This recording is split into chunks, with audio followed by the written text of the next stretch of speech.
Chapter 23. Curdie and his Mother. Curdie went up the mountain neither whistling nor singing, for he was vexed with Irene for taking him in, as he called it, and he was vexed with himself for having spoken to her so angrily. His mother gave a cry of joy when she saw him, and at once set about getting him something to eat, asking him questions all the time, which he did not answer so cheerfully as usual. When his meal was ready, she left him to eat it, and hurried to the mine to let his father know he was safe. When she came back, she found him fast asleep upon her bed, nor did he wake until his father came home in the evening. "Now, Curdie," his mother said as they sat at supper, "tell us the whole story from beginning to end, just as it all happened."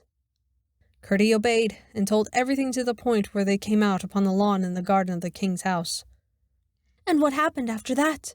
asked his mother. "You haven't told us all. You ought to be very happy at having got away from those demons, and instead of that, I never saw you so gloomy. There must be something more. Besides, you do not speak of that lovely child as I should like to hear you. She saved your life, at the risk of her own, and yet somehow you don't seem to think much of it." "She talked such nonsense," answered Curdie, "and told me a pack of things that weren't a bit true, and I can't get over it." "What were they?" asked his father. "Your mother might be able to throw some light upon them." Then Curdie made a clean breast of it, and told them everything. They all sat silent for some time, pondering the strange tale. At last Curdie's mother spoke. "You confess, my boy," she said, "there is something about the whole affair you do not understand?" "Yes, of course, mother," he answered.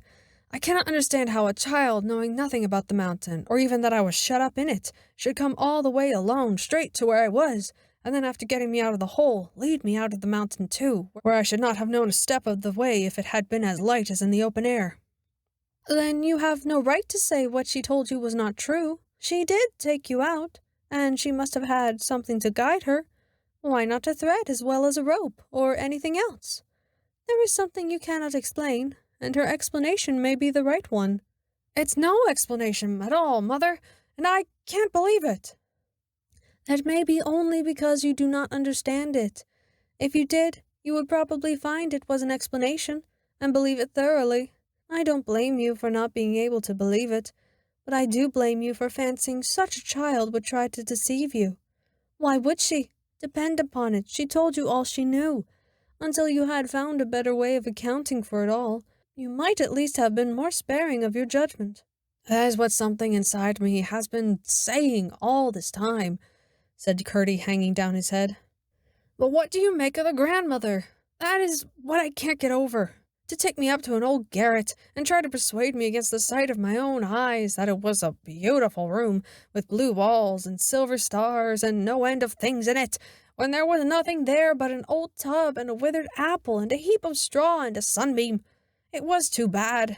She might have had some old woman there, at least to pass for her precious grandmother." "Didn't she speak as if she saw those other things herself, Curdie?" "Yes, that's what bothers me. You would have thought she really meant and believed that she saw every one of these things she talked about, and not one of them there. It was too bad, I say." "Perhaps some people can see things other people can't see, Curdie," said his mother very gravely. "I think I will tell you something I saw myself once, only perhaps you won't believe me either." "Oh, mother, mother!" cried Curdie, bursting into tears. "I don't deserve that, surely." "What I am going to tell you is very strange," persisted his mother. "And if, having heard it, you were to say I have been dreaming, I don't know that I should have any right to be vexed with you, though I know at least that I was not asleep." "Do tell me, mother. Perhaps it will help me to think better of the princess." "That's why I am tempted to tell you," replied his mother. "But first, I may as well mention that, according to old whispers, there is something more common about the king's family, and the queen was of the same blood, for they were cousins of some degree. There were strange stories told concerning them, all good stories, but strange, very strange. What they were I cannot tell, for I only remember the faces of my grandmother and my mother as they talked together about them. There was wonder and awe, not fear, in their eyes, and they whispered, and never spoke aloud. But what I saw myself was this. Your father was going to work in the mine one night, and I had been down with his supper.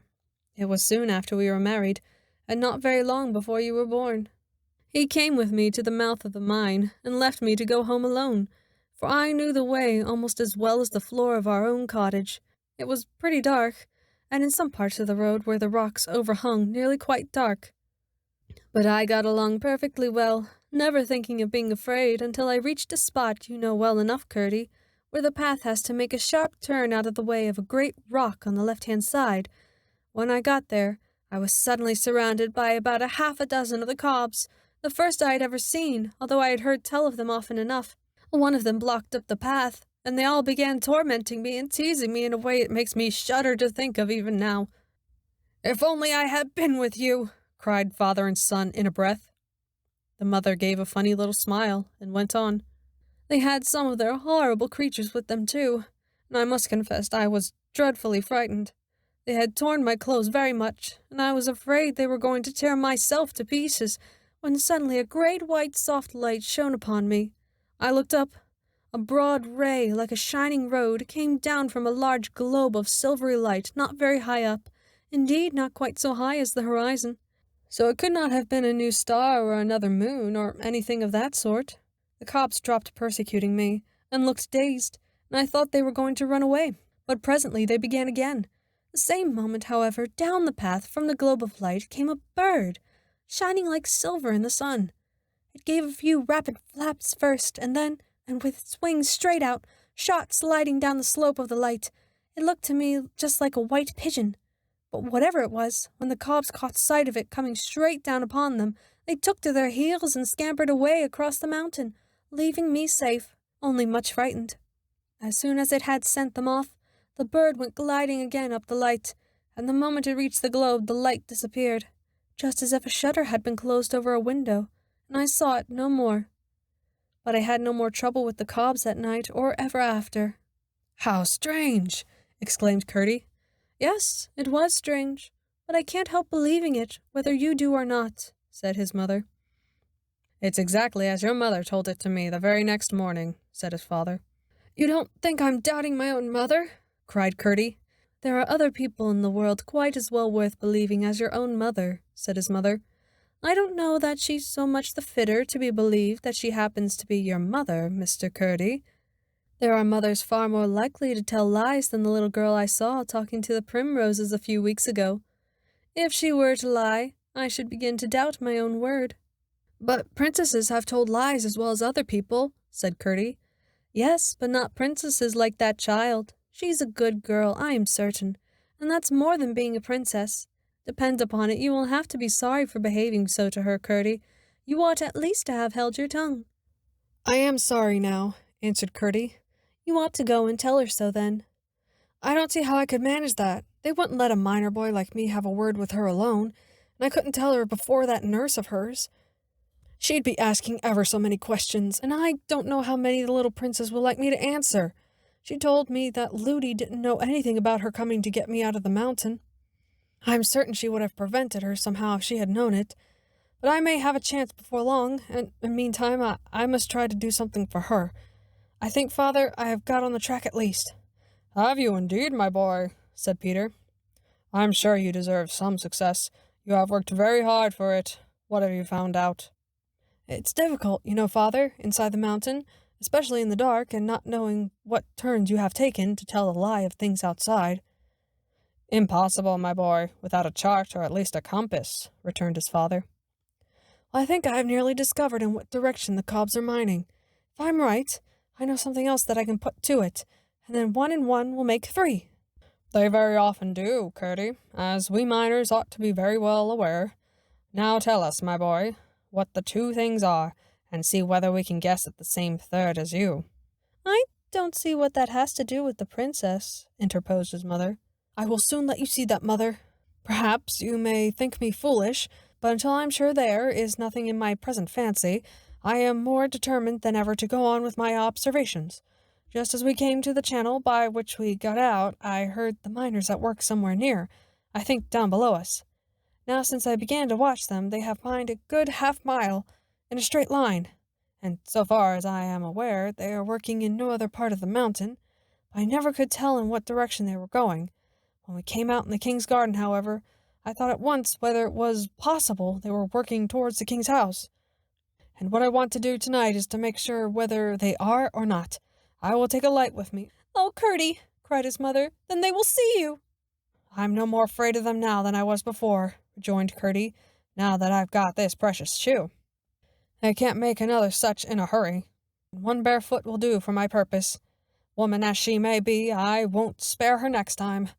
But I shall be careful with my light, for I don't want them to see me. I won't stick it in my hat." "Go on, then, and tell us what you mean to do." "I mean to take a bit of paper with me and a pencil, and go in at the mouth of the stream by which we came out. I shall mark on the paper, as near as I can, the angle of every turning I take until I find the cobs at work, and so get a good idea in what direction they are going. If it should prove to be nearly parallel with the stream, I shall know it is towards the king's house they are working." "And what if you should? How much wiser will you be then?" "Wait a minute, mother dear. I told you that when I came upon the royal family in the cave, they were talking of their prince, Harelip they called him, marrying a sun-woman, that means one of us, one with toes to her feet. Now in the speech one of them made that night at their great gathering, of which I heard only a part, he said that peace would be secured for a generation at least by the pledge the prince would hold for the good behavior of her relatives. That's what he said, and he must have meant the sun-woman the prince was to marry. I'm quite sure the king is much too proud to wish his son to marry any but a princess, and much too knowing to fancy that his having a peasant woman for a wife would be of any great advantage to them." "I see what you are driving at now," said his mother. "But," said his father, "our king would dig the mountain to the plain before he would have his princess the wife of a cob, if he were 10 times a prince." "Yes, but they think so much of themselves," said his mother. "Small creatures always do.